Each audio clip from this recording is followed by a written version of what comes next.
ग्वाही कृषीमंत्री भरणे यांनी दिली.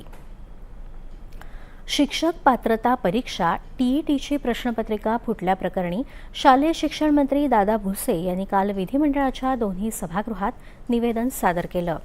या प्रकरणी जे कोणी दोषी आढळतील त्या सर्वांविरोधात संघटित गुन्हेगारी कायदा म्हणजेच मकोका अंतर्गत गुन्हा नोंदवला जाईल अशी घोषणा भुसे यांनी केली.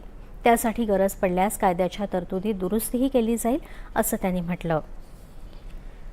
पेपर फुटी प्रकरणी आतापर्यंत 3 आरोपींना अटक करण्यात आली असून या प्रकरणाचा तपास ठाण्याच्या पोलीस आयुक्तालयाच्या अध्यक्षतेखाली विशेष तपास पथकामार्फत सुरू आहे असं त्यांनी सांगितलं. बिहार, हरियाणा आणि दिल्लीलाही तपासासाठी पथकं रवाना करण्यात आली आहेत असंही ते म्हणाले. या फेरपरीक्षेसाठी उमेदवारांकडून कुठलीही परीक्षा शुल्क आकारलं जाणार नाही.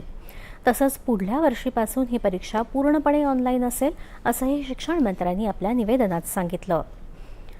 काल सकाळी विरोधकांनी या मुद्द्यावरून चर्चेची मागणी करत विधानसभेतून सभात्याग केला. यावेळी मंत्री यावर निवेदन देतील असं सरकारनं स्पष्ट केलं होतं. त्यानुसार भुसे यांनी निवेदन दिलं.